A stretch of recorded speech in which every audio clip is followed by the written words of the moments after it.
From UFOs to psychic powers and government conspiracies, history is riddled with unexplained events. You can turn back now or learn the stuff they don't want you to know. A production of iHeartRadio.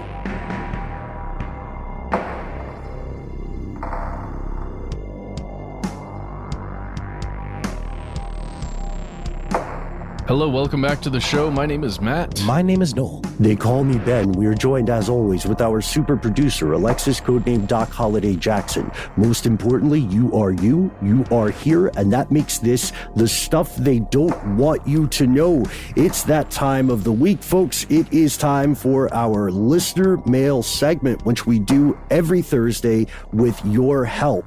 And as we always say, we're tremendously fortunate to have all our fellow listeners here.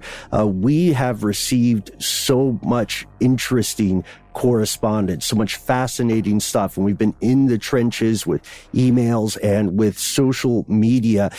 Today, we're going to go to some very, very strange places, and perhaps our first stop is going to be in the distant past, which, according to some folks, never happened. Aha! How's that for a setup? That's the setup, at least according to you, N. Here we go. This message comes from N.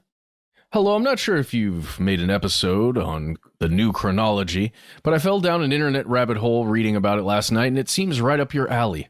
The concept of new chronology is basically that ancient historians over the years have badly misdated certain historical events or confused two accounts of the same event to be two entirely different events, or even purposefully distorted history for the gain of various churches and monarchs. Because much of our historical knowledge going back thousands of years relies on the work of these historians, we have included their version of history in our generally accepted historical lexicon. This has artificially extended the period of written history significantly. Now, of course, this theory can be disproven in several ways, but it is extremely interesting, and I can see how easy it would be to get sucked into this conspiracy. There is one theory popularized by David Rohl, that's R-O-H-L, but the theory that captivated me was proposed by Anatoly Fomenko, F-O-M-E-N-K-O. Some estimates say that as many as 30% of Russians believe Fomenko's theory to be at least partially true. And I'll try to explain the nuts and bolts of it, but it's almost too confusing to explain this way. So, first of all, before we jump in, guys, N is hitting on something that we have talked about in the past. We covered phantom time theory, which is a whole separate thing, but it's very similar, I would say, Ben, wouldn't you? Yeah. As a matter of fact, these two guys, Illig, who is the progenitor of phantom time, was actually born around the same time as Fomenko. These ideas are kind of a Coke and Pepsi of fringe archaeology, in that they have a lot, they have the same great taste, but their adherents maintain they're very different. But like parallel thinking, right? I mean, not like they collaborated anyway, or were even aware of each other. I don't know about that, but I do know that these theories, these things came out roughly around the same time, as Ben is saying, and I don't know much about Roll yet. I haven't looked into that RC Cola of this equation. There we go, the cheer wine. Yeah. Yeah. But they did come about around the same time. And it is like, it isn't even necessarily parallel thinking, Noel. I think it's more of analyzing what exists, what actual written records exist for the time periods that these guys are looking at. Mm-hmm. So let's jump back through here. I guess we can just say phantom time is the concept that the Middle Ages didn't necessarily exist the way that it supposedly occurred. The years, what is it? AD 614 to 911 were just fabricated. This is phantom time. Nothing happened in those years because they didn't exist, but stories were made up to fill that space. Essentially, Charlemagne is fan fiction. That's the takeaway of phantom time. A little less than 300 years. Never happened. So this is a definite conspiracy theory. This is like bordering on like Holocaust denial or something like that. Maybe a little less extreme, but they're essentially saying, no, pay no attention to those artifacts, and evidence of that time. Is that right? They're doing some interesting stuff. So they do differ in their methods. The idea here is often based on not just a lack of written records, but also discrepancies in calendars and compare contrast of different dynasties of rulers. Fomenko's a little different because he actually uses statistics to try and correlate or prove his point.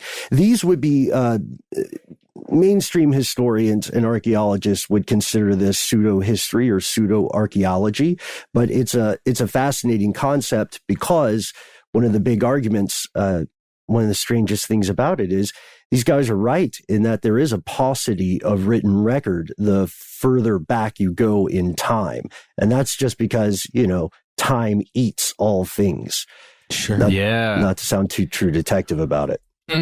No, well, perfectly true detective, I would say. You got to have a little true detective in everything if you want it to be interesting. Season 1, at the very least. Hey, they Season 3 tried was fine. so hard with Season 3 2. was fine. Season 2 just wasn't my cup of tea. Season 2 wasn't my cup of tea. But no, I see what you're saying, though. I see what you're saying, though. I mean, but aren't those also considered like the Dark Ages, kind of, where there wasn't a lot of emphasis placed on historical record and writing and, intelligence? Well, the big difference here is new chronology is a little more extreme maybe than phantom time. Phantom time specifies like 3 centuries thereabouts in the ADs or the Common Era that never actually happened. As Matt said, 614 to 911. But new chronology essentially says, okay, we know history is mostly accurate to about 1600 AD or CE. After that, says Fomenko, it's all malarkey, as President Biden would say.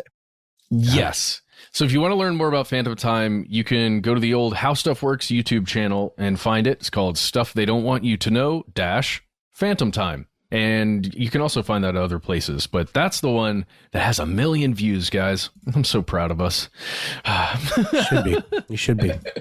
But if you want to learn more about Fomenko's theories, you can buy his books. There are 7 volumes, and they're like 600, 700 pages long each. I want to be clear. I have not actually read of Fomenko's work. I've read reviews of it. I have read the words from supporters and, of course, words from people who don't agree with him. But maybe I should give it a shot. Maybe I should come back after I've read all 7 volumes of history, fiction or science. That's right. There's 7 volumes. It'll take up a whole space in your house.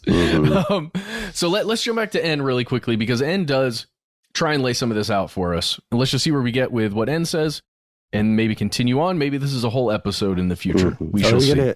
I think, spoiler alert, I think we're going to get to one of the big problems of Fomenko here in your letter, N, and it's something I clocked as well. Yes. Now, N says, Fomenko's theory hinges on should that be astrology maybe? The practice of dating archaeological events such as eclipses and comparing them to recorded historical events? I believe it's archaeoastronomy. Yes, archaeoastronomy. I've never heard of that. That's great. Hopefully that's real. I'm trusting you, Ben.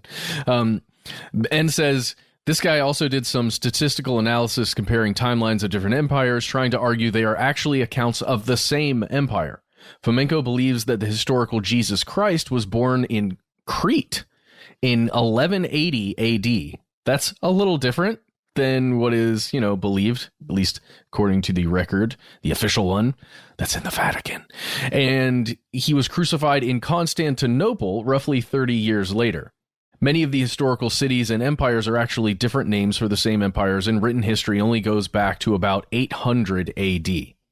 N says the timeline was extremely messed up due to a combination of mistakes with early historians filling in the blanks of historical periods with modern context, confusion between the names of empires in different languages, and purposeful rewriting of history by the Roman Catholic Church to retroactively make events in the Bible appear to have occurred.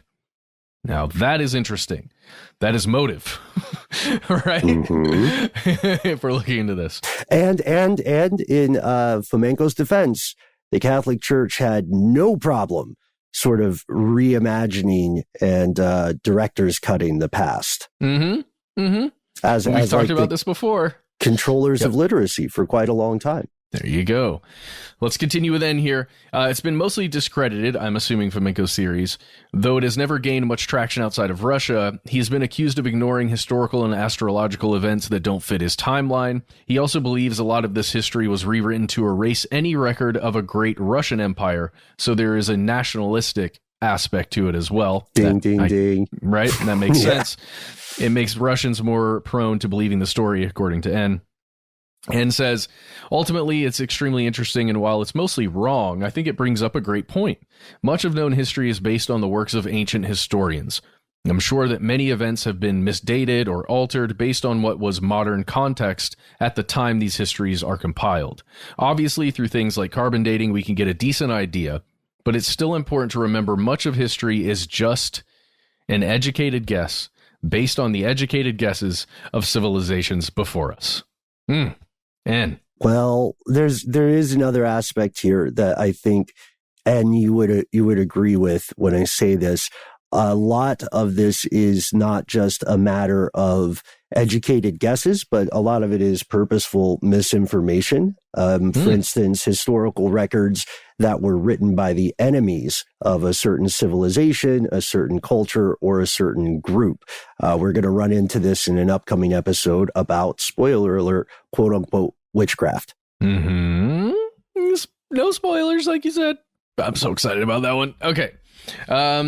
Well, hey, I just want to tell everybody, if you DuckDuckGo, this person, this author and historian or theorist, you will find an all that's interesting.com article that is pretty good at laying out a few of the basics. You will find an extensive Wikipedia page that has some pretty great links at the bottom, which I would highly recommend you checking out. Much of them have to be translated via Google. We like Google Translate here. Stuff we don't want you to know. Yeah. Let's see. Although they know what we're looking at then, right? Oh, man. Yes. Yeah. No, the alphabet already knows. Alphabet already knows what you're looking at. And their big thing Alphabet wants to do now is to predict what you'll look at in the future. Yeah. So they can rewrite history. I don't know. But down there, you'll find all kinds of interesting things. And I would also highly recommend archive.org because you can find the first book. I don't know if it is the complete book. Actually, it looks like it might be. Yeah, you can find at least the first book in its entirety. That's where you can really get into Jesus and whether or not he was, born at some time around 0 or in 1153. It's interesting. I can't remember where I have read this, and I will, and if you want an episode on this, I will bite the bullet. I'll read the books and we can do a full episode on this particular type of revisionism. But I read somewhere, about the amount of people who were claiming to be the Messiah or somehow messianic during the time of the historical Jesus of Nazareth. And it was like hundreds of people. I was about to say, I can imagine, it's almost like a copycat serial killers or something like that, only maybe a little less grim, but sure. With people nearby having heard tell, it'd be hard to confirm who the actual real one was. And maybe someone was hoping they could slide by and get some fringe benefits just by claiming to be the Messiah for a minute. I'm sure it was a pretty common flex. Or they believed in it. They really believed they were Messiah. See, I was looking at it more as the Larry David kind of way of like getting like a free lunch, Yeah, I bet there was an even mix of those folks. It's just a very human tendency. Name a cult whose charismatic leader does not at some point say, oh, also, I am the Messiah. Like people just kind of build themselves to that position. And this is not in any way a denigration of religious beliefs. It's just important to note that there is a lot of debate about the historical Jesus Christ of Nazareth. And it's pretty accepted that there were other, I don't want to call them competitors, but there were other individuals who were claiming similar things at the time. Mm-hmm. For free lunch or for personal conviction. 100%. There was this wizard that was hanging out in Christchurch. You should have heard the things he was saying about the new chronology. No, I'm just joking. Call back. Okay. Is that a callback to listener mail that I missed? Because about the wizard, they fired their wizard in New Zealand. Is that they did? I heard about this story. What a cool thing to have in the first place, and then to be able to turn around and fire. They're just kind of like, oh, we're going to go in like a slightly different direction, I think. I have a feeling that dude and his ladder are not going anywhere, but though he may not get on the ladder as much anymore. He's just getting 16 grand less a year. That's what's happening. Or 10 grand US. There you go. All right. Well, that's it for now. We're definitely look more into this. There's all kinds of stuff to look up. Have fun doing your own research. It is a rabbit hole, as Ann said, that you can go down. Just be careful and don't purchase 7 giant books if you can help it. It's due diligence, man. It's a work expense at this point. I don't want you to have so much phantom time in your life inside those books. You would get trapped in those books. All right. Thank you again, Ann, for writing in. We'll be right back with more messages from you.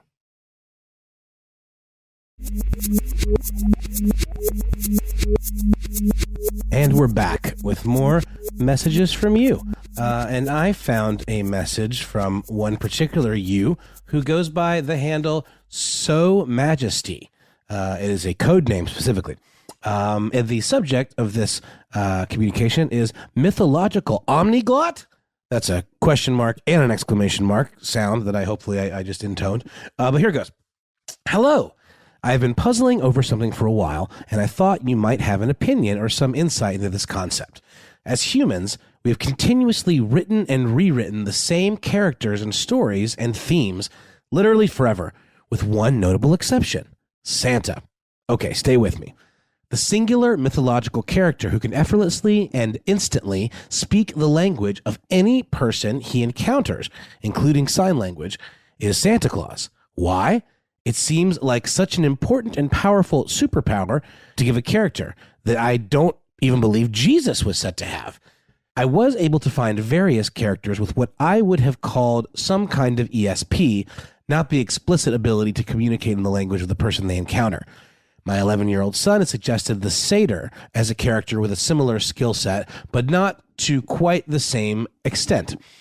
Seems like a pretty badass skill, and I can't believe it isn't in more myths, ancient or modern. When I think of biblical references to unifying language, of course, the story of Babel comes to mind, or Babel. I think I've heard it pronounced both ways. That story shows the ability to freely communicate with anyone as a bad, even dangerous thing. So, if, for argument's sake, we say that the Bible gives the mythological omniglot a big thumbs down, why does it then turn up in a myth where the character with that gift is an embodiment of parental love? The communication gift that Santa has is presented as wonderful and loving. He was inclusive before that was even a thing. I'd love to hear your thoughts on this topic, both if I'm missing some obvious examples or if you notice the same trend I did. I am a seamstress and spend hours and hours working while sewing and listening to your podcast. My code name is So Majesty. Love the show.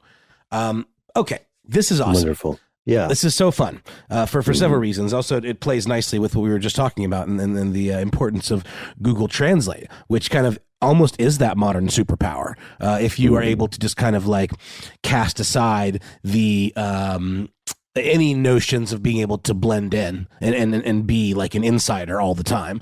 I just came back from my first international trip since I was a very, very small child. And obviously when that was the case, Google Translate was not a thing, but I had quite a few conversations just passing the magic box back and forth where you can literally press a button, speak into it and, rinse and repeat. And while it's not perfect, you can absolutely communicate and get the right ideas across and have a perfectly pleasant conversation that benefits both parties. Did you use the camera function? The camera function is awesome, as long as you eschew any ideas of privacy. Sure. You mean like for taking a picture of like text, like on a menu or something like that? Yeah, I didn't in real time. I didn't even know that was a thing, but next time. But the microphone function was really fun. I mentioned this on our group chat before we joined. It shows maybe like how it can, results may vary, but I had one conversation where I was passing the thing back and forth quite a few times before I realized that this gentleman was trying to sell me drugs. And I promptly said, no, thank you, and moved on. But it was pretty cool and magical to be able to, I tried my best to use what little skills I had to, at the very least, ask people if they could speak English, and do a greeting, and then that usually put people in my corner. But it really came in handy when there'd be some stumbling blocks. Most people in France speak English pretty well, which really makes you realize how privileged we are as Americans, that we sort of take foreign languages almost as a lark in school, but there they take it very, very seriously. Probably because of their proximity to, the United Kingdom, and just knowing that business will ultimately require them one day to have some basic understanding of English, whereas here we just assume that we're the king of the jungle, so we don't really, put quite as much importance on it. But it really made me kind of hit that home for me. But the idea of Santa as being this omniglot, I think that in and of itself hit interestingly for me. Is it because he can translate all the letters that he gets? Like, I always presumed that maybe he had elves of different nationalities that were doing that for him, that he recruited from across the land. The idea that he can speak to whomever he encounters in whatever language works for them, to me, it seems a little odd, because isn't Santa not supposed to be discovered? I mean, if he meets the kid, then hasn't he sort of screwed up in some way? And like the Krampus with you. Dude, right. Santa is in every shopping center across the land. Malls aren't around anymore. And that Santa, depending on where Santa is, speaks that language, right? Santa has a multiversal entity. I was about to say, he's also able to exist in many, many places at the same time while being able to speak all of those languages. He is. Yeah. I've got this image right now. It's breaking my Grinch heart. You guys, everybody, fellow conspiracy realists, Matt, Noel, Doc, with all the shopping malls abandoned nowadays, picture, if you will, just lone Santas in their fortresses of capitalist solitude, waiting for a kid to come in and just ask for anything. I don't know if that's a Christmas story or if it's a horror story, but I'm going to write it. I'll send it around. Oh my God. No, it's a horror story, Ben. Imagine, you guys, some urban explorers find an old mall, and they're looking through this cavernous area. It's huge. It's like Mall of Georgia size. I love this. It's all, there's nothing in there. There's no life. Well, it's what you call it dead. It's a dead mall. It's a dead mall. Yeah. Mm-hmm. And in the distance, you hear a, No, dude. At the very center of the mall, yes, there's just a Santa sitting there waiting for you. That's what I see with like one flickering light. I like the ho ho ho, but the dark heart of the mall, right? It could also be like you have the conversation and you talk to Santa, and then you come back later. You want to tell people about this experience you've had, and you bring them back, and it's just a decayed skeleton wrapped in like a dingy red suit, and it was like the encounter was all in your head, or it was just the ghost of Santa that only talked to you. That's sort of like the red ribbon comes off and the girl's head falls off. Punchline to the story, kind of. Yeah, everybody. Forget what we just said. I think that's going to be something like that. Spoiler, could be our end of the year special. But these are all interesting questions. And Noel, we were talking about this a little bit off air. So Majesty, I think you'll enjoy this. We were familiar with some of these ideas due in part to some research for a different project, but the idea of language and literacy as a power, as being omniglottal as a power, is actually a godlike power across various cultures. And Santa Claus, as understood, does have roots in pre-Christian existing belief systems. I don't know, man. I don't know where we want to go with this, but Noah, you and I were going back and forth on examples of things like trickster gods. Trickster gods love talking to everyone. There's a really good Reddit thread, actually, which gods had the canon ability to speak every language, and many of them are African. There's Ishu from the Yoruba culture, Coyote from the Lakota culture, and Iktomi, the Spider-Man, also from the Lakota culture. And Ben, you mentioned one from ancient Egypt that has sort of a magical, future-seeing prop that he kind of uses. Yes. Yeah. Thoth. Thoth, I think, is also known for not just having the ability to speak and understand all mortal tongues, but Thoth also has, I like that you called it a prop. Thoth also has something Promethean about himself. He's able to allow human beings to read his book, his magical book. And when they read that, they can understand the language of animals, which apparently are monolingual, and they can also understand divine languages. Of course, that's, we're talking folklore here, but it's fascinating, isn't it? How powerful the ability to speak and understand was in ancient civilizations, some of which had absolutely no contact with each other, all were thinking the same thing. Trying to answer the same questions, right?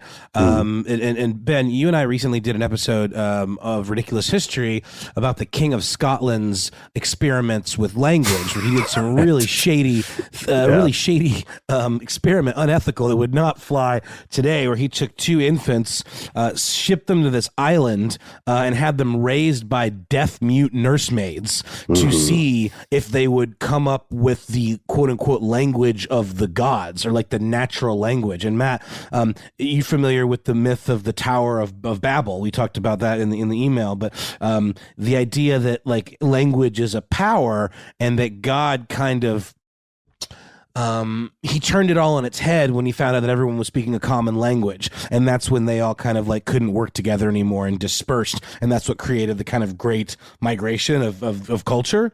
Is that how you understand that story, Matt? I have no idea. I want to learn more. I only just started looking into it because of this email, but that's sort of how I understand it. It's obviously a myth, like a creation myth, about where language came from, but it's obviously been something that's been on the minds of human beings, for thousands and thousands of years. The King James story was paralleled with an Egyptian ruler that did something very similar. And another one, even, that I think was from an Asian country. I can't recall exactly the name of the or the country of origin of the third attempt at this type of experiment, but it was almost like they're made up stories. It's almost like, hey, watch it, guys. Fiction and fact don't have as clear of a border as we would all like to expect. I mean, the Tower of Babel actually is probably inspired by a much, much older myth from Samaria. It's called like Enmerker and the Lord of Aratta, Aratta. So you're right. This idea, these myths are all created to explain a very basic question that people still struggle with today, which is, why do languages tend to fragment and tend to become new things instead of, especially now in an age of global communication, why isn't everybody, speaking Esperanto? And every attempt to make a manufactured language has been ambitious and noble in its intentions, but maybe not so much in its success. Well, y'all will both recall, and we can wrap it up with this. One of the precepts on the Georgia Guidestones is something to do with creating a living language, which could be seen as, in the interpretation of those precepts, in that kind of creepy New World Order, eliminating a portion of the population kind of way, as sinister in some way, in the same way that maybe the Tower of Babel story, points to the idea of maybe this is not something that anybody should have. There should be differences that separate us in that way. Otherwise, some bad things could happen. I don't know. I was always interested in that one, how it kind of tied into the one world government, one living language, all that stuff. R.C. Christian. I mean, as far as pseudonyms go, that's right up there with Dr. Alucard or something, Exactly. Or Dr. Acula. Dr. Acula. Yeah. Sorry. Alucard is a different dude. He's a chiropractor. He's a captain. Captain Alucard. But yeah, this is fascinating. This makes me want to go back and reread all the stories of mythology that we've just mentioned. But you are absolutely right, So Majesty. I hope you tune in for one of our upcoming episodes where we're going to discuss some of these mythological evolutions. And our pal Santa does play a role. Noel, I do have to say that I always suspected Santa Claus was for Santa Claus is the first conspiracy theory that most children in the West learn. I always suspected he was taking credit for a lot of hard work on the elves' parts. You know, he's kind of doing the face thing. It's like a... Absolutely. Yeah, it always struck me as maybe there is some foul play afoot. Like perhaps those elves weren't as jolly and happy and well treated as maybe one might think. I don't know. Maybe a little bit of secret slave labor going on there. Just my 2 cents. Just power to the elves. Yes, agreed. Rise up, elves. But with that, I think we could take another quick sponsor break and then come back with one more letter from you.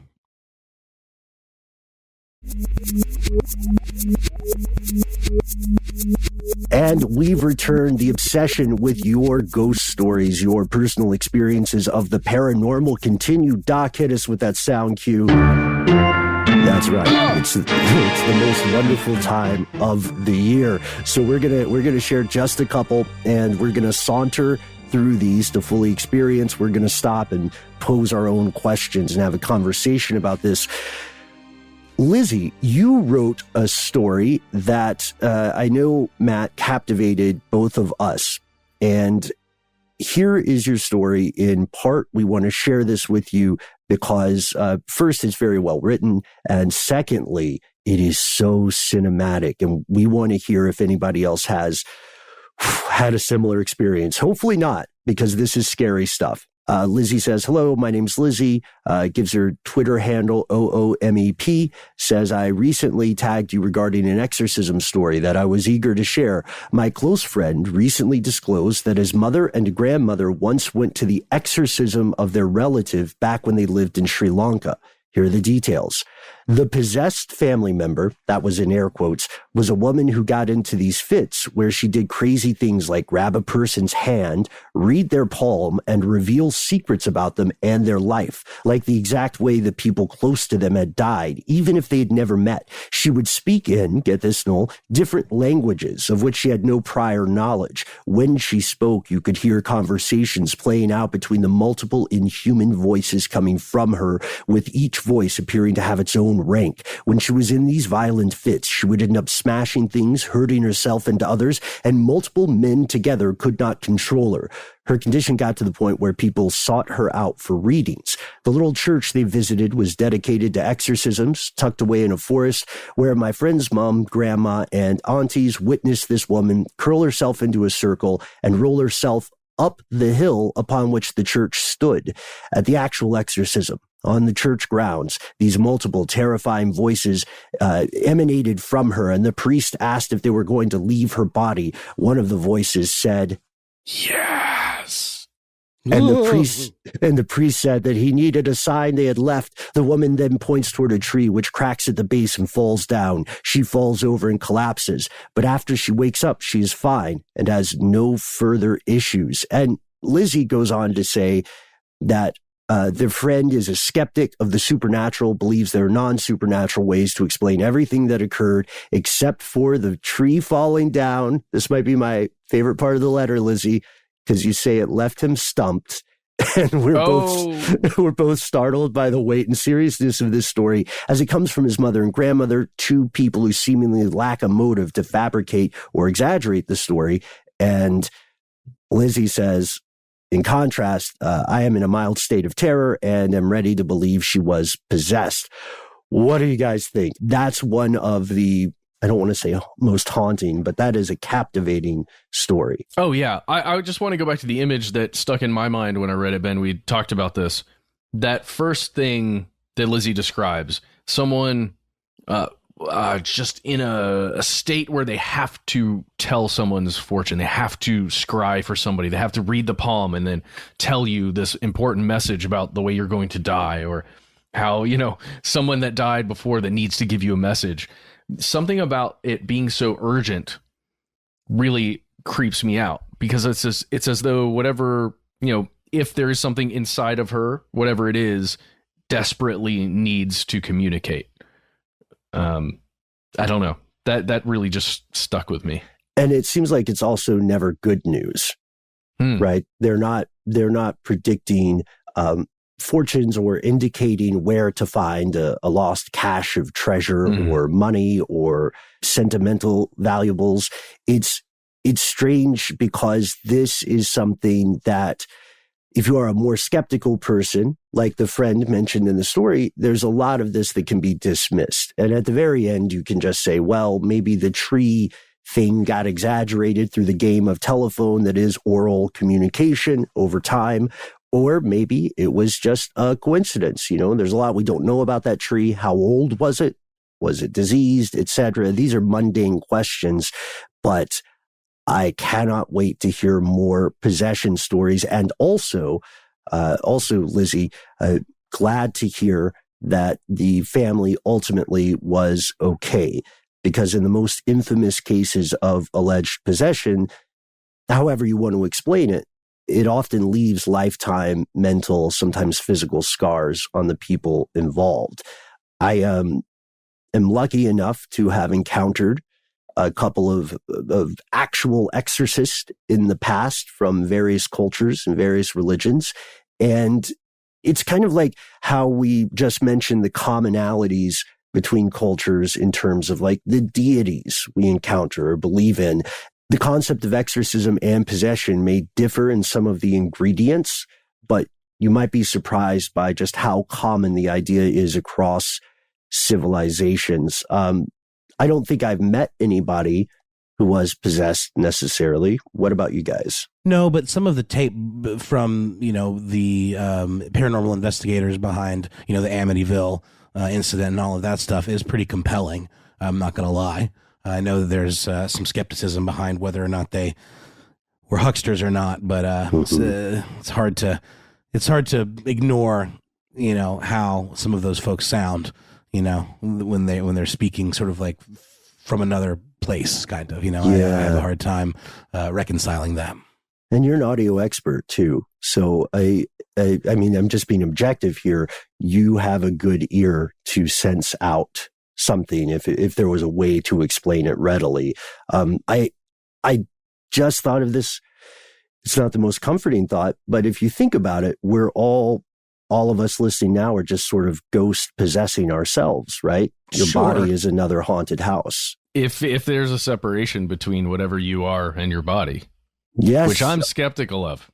Pneuma sarxoma. I get you, man. Yeah, it's a very, for the three people who got that reference, it's a complex idea. And we had so many other stories. Do we have time to share just one more, a short one? God, please. Our final piece of ghostly correspondence, today at least, this evening, comes to us from someone who has chosen to use a pseudonym. And this message, based on our previous conversations, fellows, this message spoke to me immediately. Here's how it begins. You can call me Cuban B. I tried to be brief, but I'm afraid I failed. Yes. My apologies. Yes. Cuban B. Yes. Cuban B. Okay. So, Cuban B has some stuff to say to us and also some ideas for a show, but here is the ghost story that you wanted to share with your fellow conspiracy realist, Cuban B.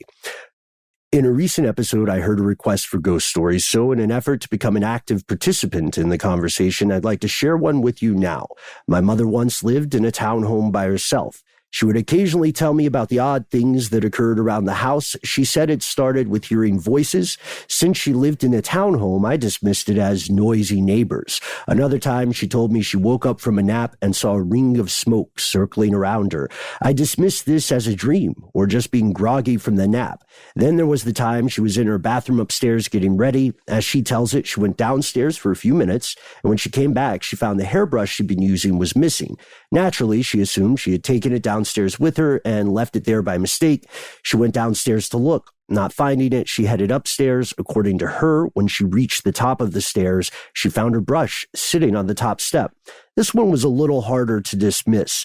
At the time, I decided she must have just dropped it and didn't notice. Eventually, she began to believe there was a ghost haunting her house. Soon after the brush incident, she moved out. She said she just didn't feel comfortable there anymore. Now, if I can borrow a phrase from the show, here's where it gets crazy.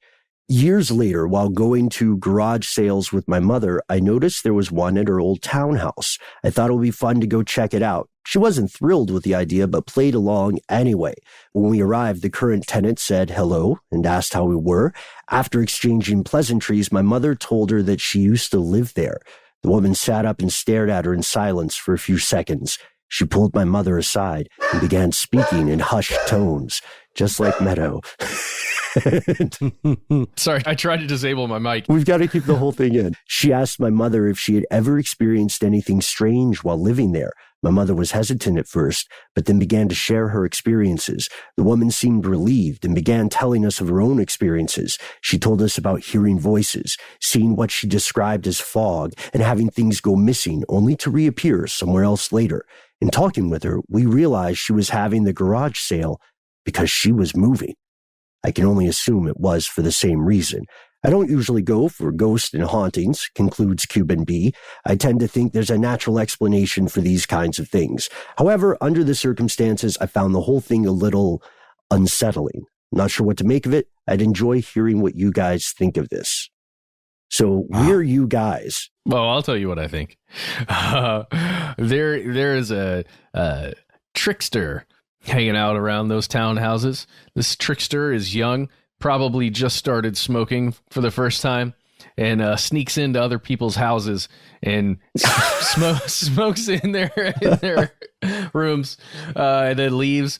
This person has longer than usual hair, really needs hairbrushes a lot, and just uses what they can find.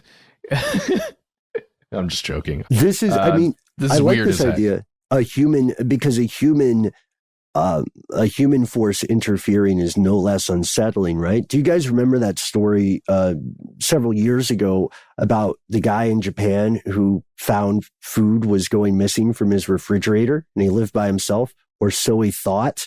He got a closed circuit camera, and he found that there was an elderly person who was hiding in his top closet and like sneaking out to nibble at food.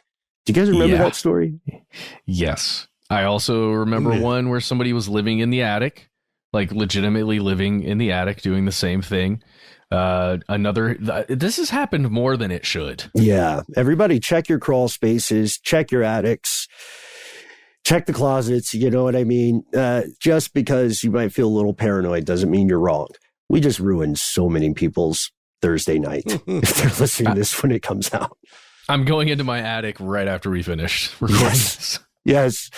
Also, there's, going back to our earlier conversation, there are some guides for how to navigate in a non-human trickster in mythology, right? I believe it's very popular in some European folklore to leave like a saucer of milk out, right? Or to, there's something about which way you're supposed to put your shoes at night. There are different things you can do. I don't know. We mentioned before the idea of talking or attempting to somehow communicate with an entity, and we had a pretty in-depth conversation about it off air recently. But I gotta say, as someone who I think maybe we all fall on the more forensic, slightly more skeptical side sometimes, but as an individual holding that viewpoint, I would also move. You know what I mean? If you're paying rent, if you're paying a mortgage for a haunted place, I don't know. Some people would pay extra. I was going to say, you move or you start a YouTube channel and, you know, just like me, it's just called The Fog and Me, and just hanging out. Like just dapping each other, like braiding each other's hair, kind of talking about Judy Blume books, you know, like a Ouija Q&A. I love that. Well, at least we know it's not a djinn because of the smoke, right? That's right. The djinn are created from smokeless fire. Yeah. And I don't know why that always seems so cool. That's like one of the coolest creation stories. But speaking of stories, thank you so much to everyone who wrote in. We have a wealth of fantastic, spooky stories. And you might be surprised, Lizzie and Cuban B, to know how many people are taking the same approach that you have taken, trying to explain these things through the power of critical thinking, and then finding that at some point it's very difficult to have an explanation that can address 100% of what you or your loved ones have experienced. So take a page from their book, write to us, call us, find us online. We cannot wait to hear from you. That's right. You can find us online, as Ben said, on all the internetly places of note. We are on Facebook, we are on YouTube, and we are on Twitter at the handle Conspiracy Stuff. You can also find us on Instagram at the handle Conspiracy Stuff Show. If you wish, you can also find us as individual human people on various places on the internet. I am exclusively on Instagram at How Now Noel Brown. Yes, he is. Matt, you're at Cuban B, correct? Yes, at Cuban B, grateful for you. That's the whole title of it. Mm-hmm. Yeah, if you don't want to do that stuff, you don't want to use social media. Well, Ben, do you have social media and Instagram? You can find my current online identity at Ben Bolin, BOWLIN on Instagram, or at Ben Bolin, HSW on Twitter. The real ones know why. That's right. And the fake ones are confused. Always. It's a phantom tweet hypothesis. That's right. It's the new Twitter chronology. It's the new timeline chronology. But you're absolutely right, Matt. Sometimes social media isn't for everybody. So what, pray tell, should our fellow conspiracy realists do if they don't sip the social meds, if they have become media teetotalers? Then you use your mouth and your phone to contact us in an ancient fashion. You got to use your fingers, your phone, and your mouth in that order. You could use your mouth to operate your phone, right? Hold on, let me see. I've seen it. Nope. Why does it have to be fingers? What the heck? I can't use my face. You could poke it with a stick. There's any number of ways to enter the digits that you are about to bless us with. All right, so you enter 1833 stdwytk. That is our number. You will hear Ben. You will hear a message to leave one. And once you do, you've got 3 minutes. Say whatever you want. Please give yourself a cool nickname. We very much would like that. Say anything you want to. If you've got too much to say or you want to add links or any other information that you can't get to us through your voice, send it instead through your words. You can reach us at our email. We are conspiracy@iHeartRadio.com.